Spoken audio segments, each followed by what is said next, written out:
तो हमने जनरली किया क्या है, एक बार फिर से हम आपको बता दें। हमने किया है, सबसे पहले तो हमें एटॉमिक मास की जानकारी थी, हमने सारे एटॉमिक मास रख दिए। फिर हमने करा क्या, सबके एटॉमिक मासेस को नंबर ऑफ एटम्स जितने दिए गए थे उनमें से मल्टीप्लाई कर दिया। जो रिजल्ट आया उसको हमने यहाँ पर क्या कर दिया, ऐड कर दिया। जैसे ही ऐड किया हमारा रिजल्ट सामने है, हमारा सोल्यूशन बन गया। ठीक है, आ जाओ क्वेश्चन नंबर सेकंड में आते हैं। क्वेश्चन नंबर सेकंड कह रहा है इंपिरिकल फॉर्मूला क्या है। सबसे पहले प्यारे बच्चों, इंपिरिकल फॉर्मूला होता क्या है। तो मैंने आपको कल के लेक्चर में भी बताया था कि इंपिरिकल फॉर्मूला का मतलब है simplest simplest whole number simplest whole number ratio of atoms या एलिमेंट्स। ठीक है, जो भी हम यहाँ पर सिंपलेस्ट होल नंबर निकालेंगे वही हमारा यहाँ पे क्या बन जाएगा, इंपिरिकल फॉर्मूला बन जाएगा। तो इंपिरिकल फॉर्मूला कैलकुलेट करने के लिए आपको सबसे पहले सिंपल फॉर्मूला निकालना है। कैसे निकालेंगे, जैसे फर्स्ट है हमारा ग्लूकोज, इसका दिया C6H12O6। हम क्या करेंगे, इसको सबसे सिंपलेस्ट में डेटा में बदल देंगे, 6 1 जा 6, 6 2 जा 12, 6 1 जा 6। अब जो डेटा मिला हमें उसको हम यहाँ पर क्या करते हैं, उसको हम यहाँ पर प्लेस कर लेते हैं। जैसे हमारे पास मिला 1 कार्बन 2 हाइड्रोजन और ऑक्सीजन, मतलब CH2O क्या हो गया, इसका सिंपलेस्ट फॉर्मूला हो गया। वैसे ही हम क्या करेंगे, यहाँ पर सेकंड क्वेश्चन को भी सॉल्व करेंगे। सेकंड क्वेश्चन क्या है हमारे पास, ये है हमारे पास B3H6 और N3। ठीक है, इसको भी 3 1 जा 3, 3 2 जा 6, 3 1 जा 3, तो इसका भी इंपिरिकल फॉर्मूला बन जाएगा BH2N। क्या बन जाएगा, BH2N। तो ये हो गया इंपिरिकल फॉर्मूला। तो जैसे ऑप्शनल क्वेश्चन आ जाता है कई बार कि बताइए इसका इंपिरिकल फॉर्मूला क्या होगा, तो आपको कैलकुलेशन नहीं करनी है, आपको सिंपलेस्ट रेशियो निकाल देना है। और जैसे ही आप एक बार सिंपलेस्ट रेशियो निकालेंगे आपको क्या मिल जाएगा, इंपिरिकल फॉर्मूला बन जाएगा। ठीक है, बहुत आसान है, बहुत ही आसान है। आगे चलते हैं, मैं वीडियो को ज़्यादा खींचना नहीं चाहता, इस चक्कर में मैं थोड़ा सा स्पीड में हूँ और मैं टाइम वेस्ट भी नहीं करना चाहता आपका। तो अगर कुछ भी प्रॉब्लम आती है तो आप बता सकते हैं।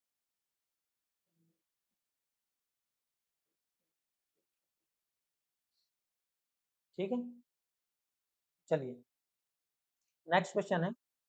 नेक्स्ट क्वेश्चन क्या कह रहा है, कह रहा है कैलकुलेट करो percentage of calcium in calcium carbonate. आपके पास कैल्शियम कार्बोनेट दिया है, CaCO3 दिया है, और CaCO3 में आपको क्या करना है, परसेंटेज कैलकुलेट करनी है। कैल्शियम कार्बोनेट का पहले तो आपको क्या मालूम होना चाहिए, आपको मालूम होना चाहिए कि इसका एटॉमिक यानी मोलिकुलर मास क्या होता है।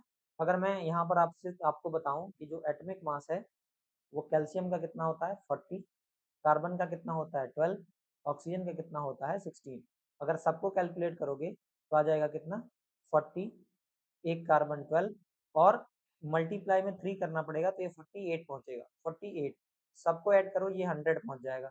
मतलब जो मॉलिकुलर मास है यहाँ पे, सेम फार्मूला लगाया मैंने, मॉलिकुलर मास है वो किसके इक्वल है यहाँ पे 100 के। अब आपको परसेंटेज कैल्शियम की चाहिए, ठीक है, तो आप क्या कहोगे, percentage of calcium equal to क्या, यहाँ रखेंगे क्या, एटॉमिक मास ऑफ कैल्शियम, ठीक है, divided by total mass of CaCO3 और मल्टीप्लाई में क्या कर देंगे 100 कर देंगे। अभी रख दें, कैल्शियम कितना है मास, कैल्शियम 40 था, डिवाइडेड बाय 100 और मल्टीप्लाई में भी 100। ओवरऑल कितना आ जाएगा प्यारे बच्चों, 40% आपका कैल्शियम आ जाएगा। लेट सपोज यहीं पे अगर कहा जाता कि बताओ परसेंटेज ऑफ ऑक्सीजन कितना होगा, तो आप क्या रखते, ऊपर रखते एटॉमिक मास ऑफ ऑक्सीजन, नीचे रखते क्या, मॉलिकुलर मास ऑफ CaCO3 और इनटू में क्या कर देते 100। अगेन क्या, मल्टीप्लाई में 3 करना पड़ेगा, क्यों, क्योंकि हमारे पास कितने ऑक्सीजन है 3 है, तो 3 मल्टीप्लाई 16 डिवाइडेड बाय क्या 100 इंटू में 100, क्या हो जाएगा ये 100 कैंसिल, 48% आ जाएगा। इस तरह से आप किसी भी फॉर्मूले के अंदर ये चीजें कैलकुलेट कर सकते हैं। ठीक है, ये चीजें आप कैलकुलेट कर सकते हैं। चलें आगे, क्वेश्चन नंबर 4 देख लेते हैं। क्वेश्चन नंबर 4 कह रहा है कैलकुलेट करो number of moles in each of the following. जो आपको नीचे दिए गए क्वेश्चन है इन सभी में आपको क्या करना है, नंबर ऑफ मोल्स कैलकुलेट करना है। और नंबर ऑफ मोल्स कैलकुलेट करने के लिए आप क्या करेंगे, सिंपल से फॉर्मूला लगाएंगे। कल के लेक्चर में आपको मैंने बताया भी था, कल के लेक्चर में मैंने बताया भी था। 3 फॉर्मूले होते हैं, जैसे ये दिया है वेट के लिए ग्राम, ये दिया है मॉलिक्यूल्स क्वांटिटी, और ये दिया है क्या वॉल्यूम लीटर। तो आपको क्या करना है, तीनों का एक बार फॉर्मूला लगाकर यहाँ मैं बता देता हूँ। ठीक है, तीनों का फॉर्मूला लगाकर बता देता हूँ। जैसे मान लो 11 ग्राम CO2 है, तो आपको क्या दिया है, ये वेट दिया है CO2 का, कितना 11 ग्राम। निकालना क्या है, N of CO2, number of moles of CO2 निकालने।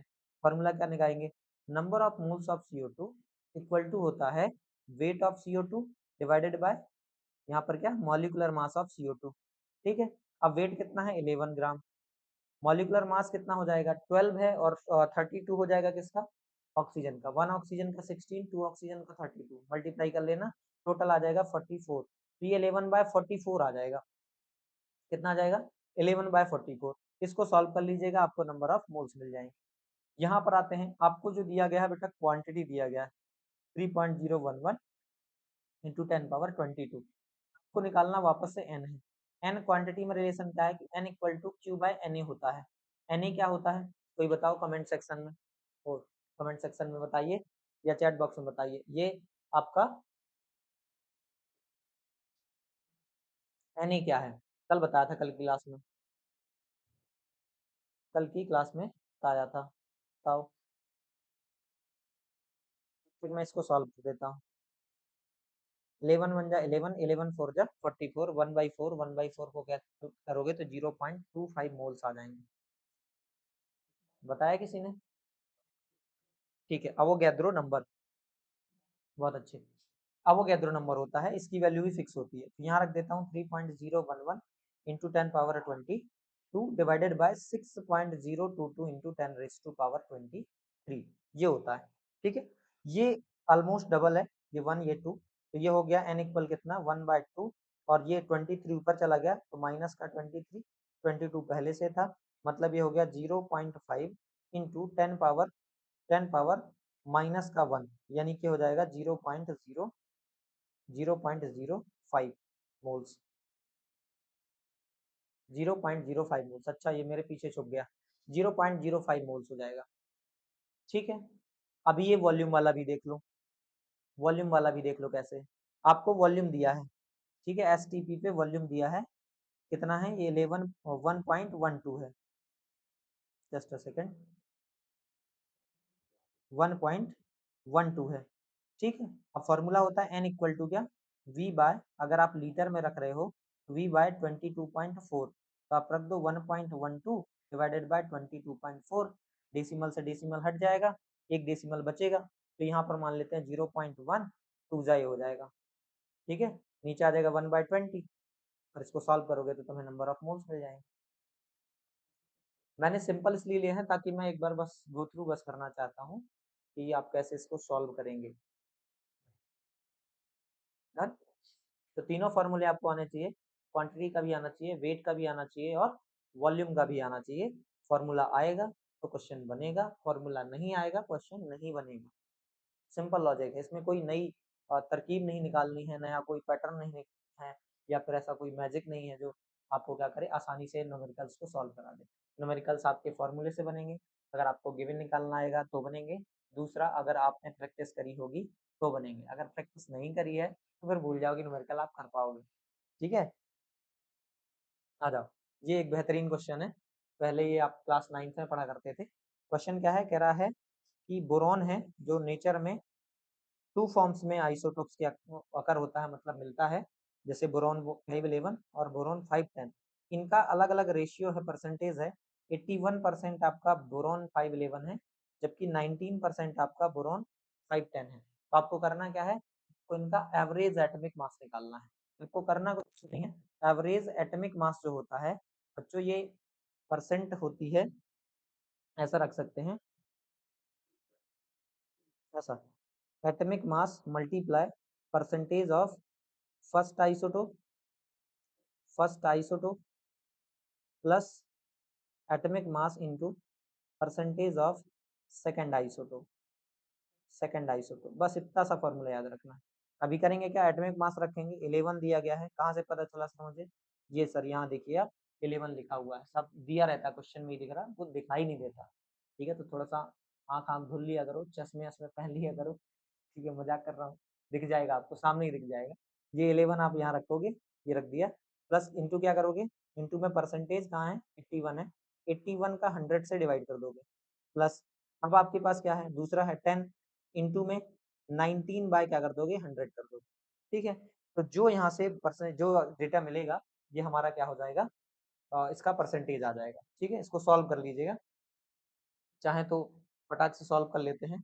18 मल्टीप्लाई 11, 891 बाय 100 होगा। ठीक है, प्लस ये जीरो से ये जीरो कैंसिल हो गया, तो ये 19 बाय क्या हो जाएगा, 10 हो जाएगा, या ना भी कैंसिल करूँ, थोड़ी देर ना भी कैंसिल करूँ, हो जा बेटे। ठीक है, थोड़ी देर ना भी कैंसिल करूँ, तो ये 190 बाय क्या हो जाएगा, 100 हो जाएगा। इसको करोगे तो ये 100 नीचे आ जाएगा, ऊपर प्लस करोगे 19918 8191 10, करीब करीब ये आ जाएगा 10.81। देखो कितना आसानी से आ गया, 10.81 आ जाएगा AMU, एटॉमिक मास यूनिट। ठीक है, AMU सिंपल सा था। 11, अच्छा 11 कैसे आया भाई साहब, अभी आप ही की तो बात कर रहे थे। चश्मे लगाइए, मुंह धो के आइए, नींद आने लग गई होगी आपको। 11 भाई साहब यहाँ दिया हुआ है, ये देखिए, आपको पहला आइसोटोप दिया है, उसका ऊपर जो रखा, ये मेरी गलती है, मुझे पहले बताना चाहिए था। ये जो ऊपर साइड रखा रहता है इसे एटॉमिक मास कहते हैं, और जो नीचे साइड रखा रहता है इसे एटॉमिक नंबर कहते हैं। जो ऊपर साइड एलिमेंट में रहता है उसे एटॉमिक मास कहते हैं, इसलिए हमने इस 11 को इस 11 को उठाकर यहाँ रख दिया, इस 10 को उठा करके यहाँ रख दिया, इस परसेंटेज को उठाया और यहाँ पुट कर दिया, और अगली वाली परसेंटेज ये वाली हमने यहाँ, दैट्स इट, यहाँ से आया, सब कुछ क्वेश्चन में है। दिख गया, बोलो चलो, बोलो दिख गया है। अरे वाह, चलिए आगे चलते हैं। क्वेश्चन नंबर 6, कल भी मैंने इस तरह का एक पैटर्न का क्वेश्चन लिया था, जिसमें अलग अलग एलिमेंट थे, अलग अलग उनकी परसेंटेज दी गई थी, हमें उसका एम्पिरिकल फॉर्मूला निकालना था। अगेन वही काम करना है हमें, फटाक से कर लेते हैं। आपको जो एलिमेंट दिए हैं उसको एक साइड रख लो। एलिमेंट में आपको कह रहा है, ये हाइड्रोजन दिया है, कार्बन दिया है, क्लोरीन दिया, तो ये हाइड्रोजन दिया है, ऑक्सीजन सॉरी कार्बन दिया है, और क्लोरीन दिया है। हाइड्रोजन की परसेंटेज ही उसका मास रखते हैं, परसेंटेज को ही मास कहते हैं, तो यहाँ पर उसका मास ही रख देते हैं। जैसे 4.07, तो 4.07 ग्राम, 24.27 ग्राम, और ये 71.65 ग्राम। अभी इसको किस में बदलना होता है प्यारे बच्चों, मोल्स में बदलना होता है। मोल्स में बदलने के लिए करना क्या होता है, आपको जो भी मास दिया हो 0.47, उसको उसके एटॉमिक मास से डिवाइड करना है। हाइड्रोजन का एटॉमिक मास 1 होता है, 1 आ गया। इसके बाद 24.27 डिवाइडेड बाय कार्बन का एटॉमिक मास 12 होता है, 12 कर दिया। 71.65 डिवाइडेड बाय 35.5 जो कि क्लोरीन का मास होता है, हमने रख दिया। 71.65 का डिवाइड कर दो किससे, 35.5 से, तो ये तुम्हारा आ जाएगा 2.01 समथिंग। ठीक है, ये भी डबल है आपका, ये 24.27 डिवाइडेड बाय 12, तो ये भी 20.02 है। इसको करोगे तो 4.07 है। अभी क्या निकालना होता है, सिंपलेस्ट रेशियो निकालना होता है। क्या निकालना होता है, सिंपलेस्ट रेशियो निकालना होता है। सिंपलेस्ट रेशियो कैसे आएगा, जो इसमें से सबसे छोटा है उसका सब में डिवाइड कर दो, सिंपल लॉजिक, जो सबसे छोटा है उसका सब में डिवाइड कर दो। जैसे 4.07 है, इसमें डिवाइड कर दो 2.01 का। एक बात बताओ, ये 4 ऊपर का 4 नहीं है क्या, 4 ही है, नीचे का 2 नहीं है क्या, 2 ही है, 0.1 पॉइंट, वो भी 1 नहीं है, 0.01 है, इसका मतलब ये 2 आएगा। 2.02 में 2 का डिवाइड करो, 2.01 का डिवाइड करो, 2 ही है, और 2.01 में 2.01 का डिवाइड करो तो 1 ही है। मतलब आपके पास में रेशियो कितना है, 2:2:1 का है। और जो है ये हाइड्रोजन है, ये कार्बन है, और ये क्लोरीन है, मतलब CH2Cl, यहाँ पे क्या आ जाएगा, इम्पिरिकल फॉर्मूला आ जाएगा। CH2Cl यहाँ पर क्या आ जाएगा प्यारे बच्चों, इम्पिरिकल फॉर्मूला आ जाएगा। किसी को कोई प्रॉब्लम हो तो बता सकता है। CH2Cl यहाँ पर इम्पिरिकल फॉर्मूला आ जाएगा। ठीक है, अभी क्या करना होता है, अभी हमें इम्पिरिकल फॉर्मूला मास निकालना होता है। इम्पिरिकल फॉर्मूला मास कैसे निकालेंगे, एक कार्बन है 12, दो हाइड्रोजन है 2, और एक क्लोरीन है 35.5। ऐड करोगे 0.5, 52729, ठीक है, 314, 39.5 आ जाएगा। अभी क्या निकालना है, कार्बन का एक होगा, अच्छा हाँ हाँ हाँ, कार्बन का एक होगा, ये एक होगा, थोड़ा सा कम दिखा मुझे, कार्बन का 1 ही होगा। तो देखो यहाँ पर 1 ही रखा है एट द एंड मैंने, ये 1 ही रहेगा। बिल्कुल, सही कह रहे हो। मुझे भी लगता है मुँह धो के आना पड़ेगा, लेकिन जब तक मैं मुँह धोने जाऊँगा तब तक तुम सब सो जाओगे, इसलिए नहीं जाऊँगा मैं। ये 49.5 यहाँ देखो बराबर है, यहाँ भी 1 ही है ये, ठीक है, CH2Cl। आगे चलते हैं, n की वैल्यू निकालनी होती थी। n इक्वल टू होता था molecular mass divided by empirical formula mass. क्या करोगे, मॉलिक्यूलर मास देखो ये दिया है, कहोगे कहाँ है, ये ऊपर, ये 98.96, तो 98.96 का डिवाइड करोगे 49.5 से, जो कि मुझे फिर से डबल ही दिख रहा है। n की वैल्यू कहाँ गया, n की वैल्यू 2 ही आएगी। पेज लगा लेने दो, n की वैल्यू क्या आएगी, n की वैल्यू 2 ही आएगी। अरे अब जाओ भाई, बड़ा प्यारा पेज आया है। ठीक है, n की वैल्यू क्या आएगी, 2 ही आएगी। अब देखो हमारे पास n की वैल्यू 2 आ गई, अभी हमें निकालना था क्या, मॉलिक्यूलर मास। अभी निकालना था मॉलिक्यूलर मास। अरे भाई क्लास ही ओपन नहीं हो रही, समझ नहीं आ रहा। अब मैं, यही तो होता, बीच क्लास में नहीं पूछा था, पहले से रेडी रहना होता। मॉलिक्यूलर मास का मॉलिक्यूलर फार्मूला का फार्मूला निकालना है। n इंटू क्या हो जाएगा, एम्पिरिकल फार्मूला हो जाएगा। n की वैल्यू 2 है, एम्पिरिकल फार्मूला हमारे पास CH2Cl है, मल्टीप्लाई करोगे C2H4Cl2 आ जाएगा, जो कि हमारा यहाँ पे मॉलिक्यूलर फार्मूला होगा। बिल्कुल आसान सा है, मॉलिक्यूलर फार्मूला होगा। ठीक है, और कोई डेमो में जुड़ा है क्या, कुछ लोग डेमो में जुड़े थे।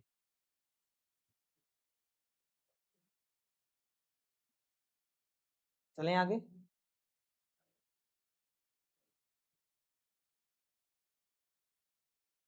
देखो नेक्स्ट है, calculate the amount of water produced by combustion. अभी आपको क्या कराना है, कंबस्शन कराना है।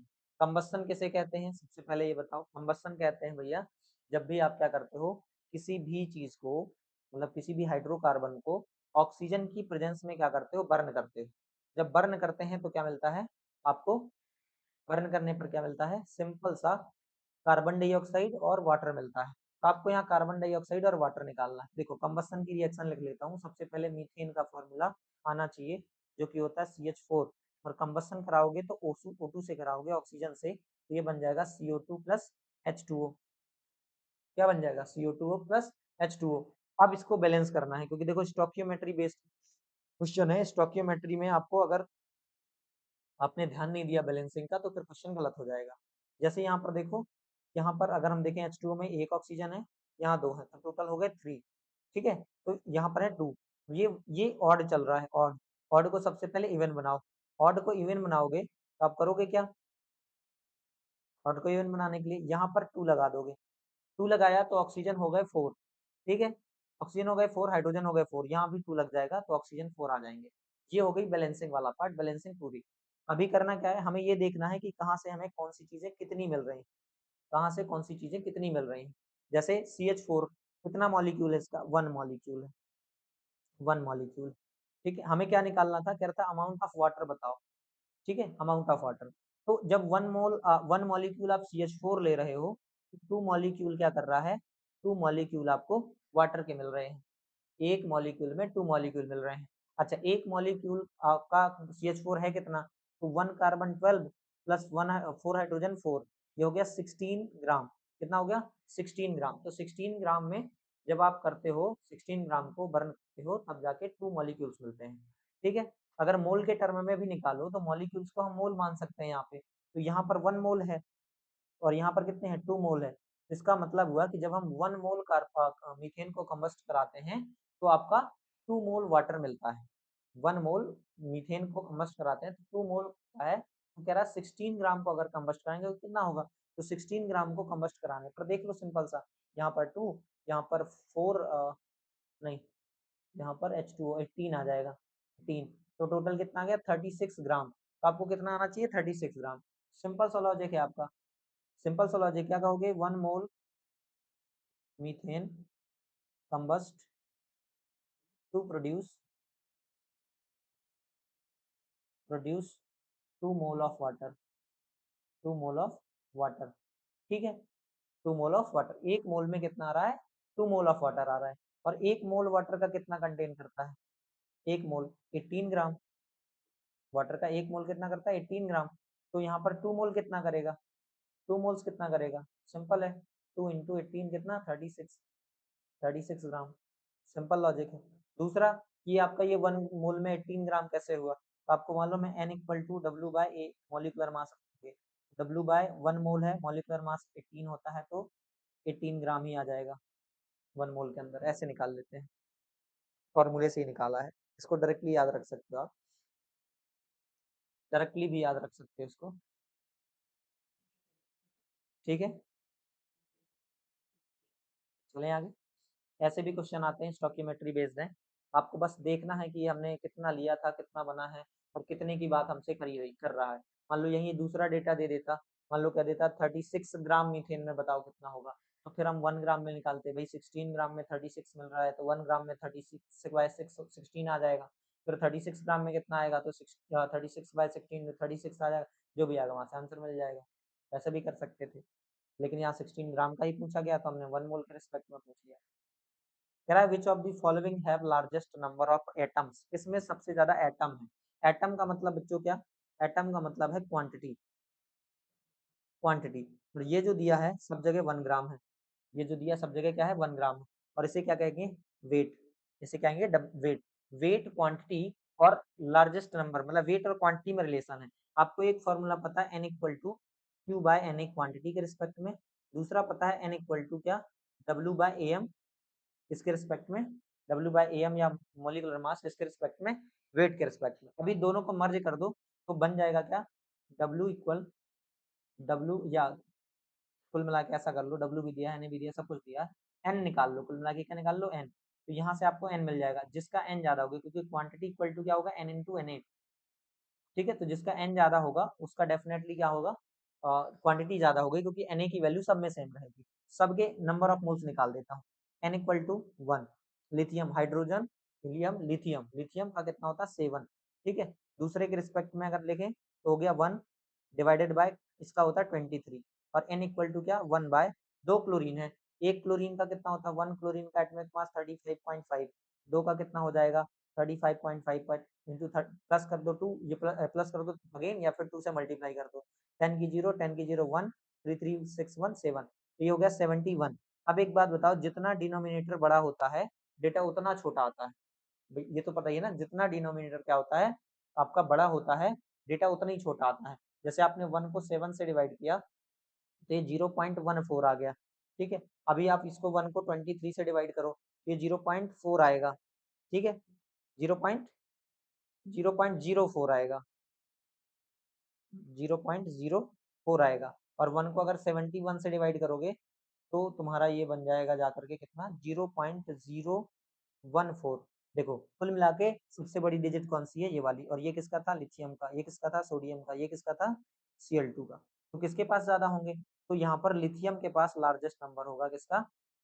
एटम्स का। क्यों? क्योंकि इस फॉर्मूले में रखोगे तो Q equal to 0.14 multiply 6.022 into 10 power 23, इन दोनों का मल्टीप्लाई करोगे, जो डेटा आएगा, जैसे मैं कर देता हूँ 0.14 मल्टीप्लाई 6.022, तो ये लगभग 0.84308 मल्टी 10 पावर 23 हो जाएगा। इतने एटम्स होंगे। बाकियों का भी कैलकुलेट आप कर लेना, बाकियों का कैलकुलेट कर लेना, आपको समझ आ जाएगा। तो बस कहानी क्या याद रखनी है, ज्यादातर एमसीक्यू में पूछा जाता है ऐसा क्वेश्चन, तो आपको देखना है किसके नंबर ऑफ मोल्स ज्यादा है।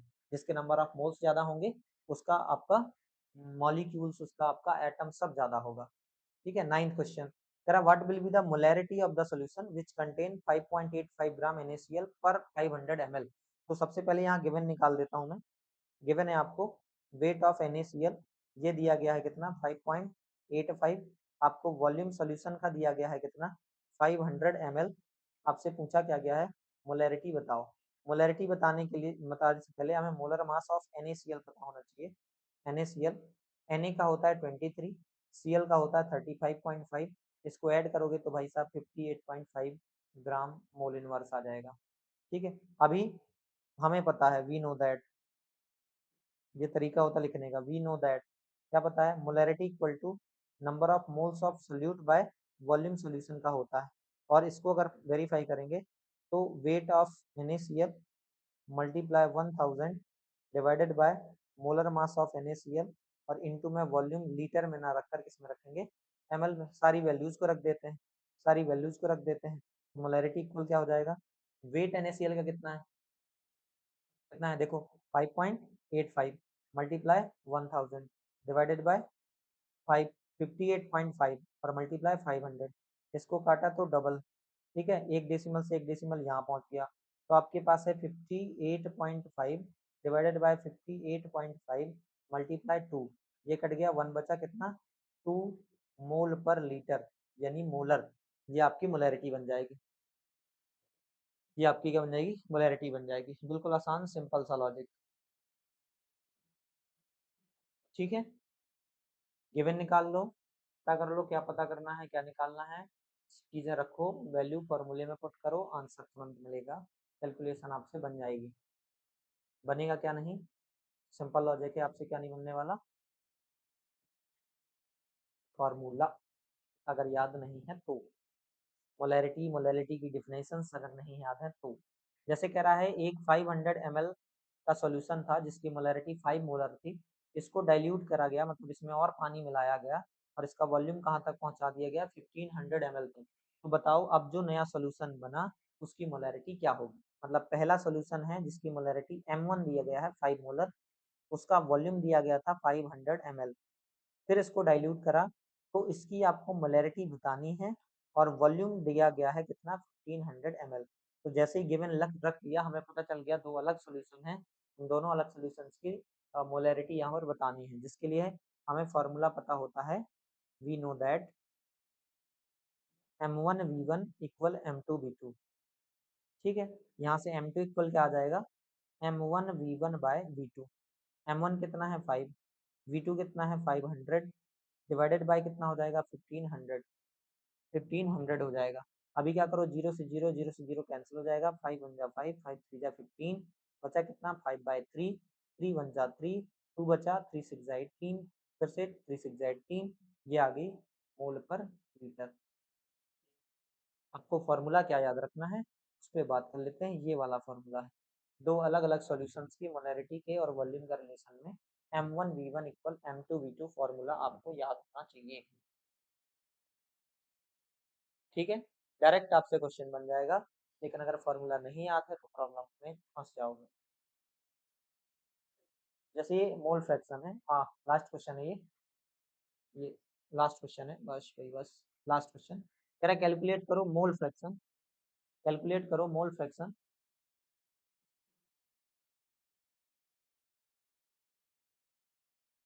ठीक है। कैलकुलेट करो मोल फ्रैक्शन किसका, इथेनॉल इन वाटर, वाटर और इथेनॉल का मिक्सचर है, इसमें 46 ग्राम इथेनॉल है और 180 ग्राम का है वाटर है।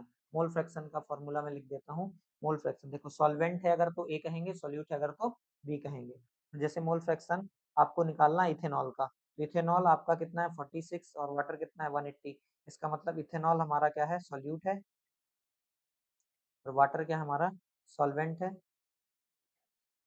हमें किसका निकालना है, बी का।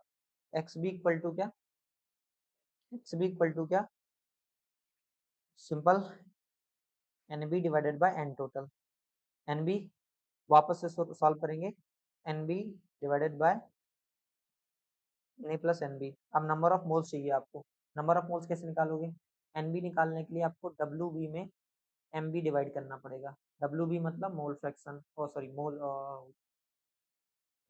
मास कितना है 46, और इथेनॉल का फॉर्मूला C2H5OH, ठीक है, दो कार्बन 12 24, 6 हाइड्रोजन 1 6, एक ऑक्सीजन 16 16, 6 4 10 6 16 और 2 1 3 1 4 46, तो 46/46 कितना आ गया 1 मोल, ठीक है। नंबर ऑफ मोल्स किसके, वाटर के, कितना रखोगे, वाटर का वेट है आपका 180 ग्राम और वाटर का मास होता है 3, ये आ गया कितना 10, तो 10 मोल।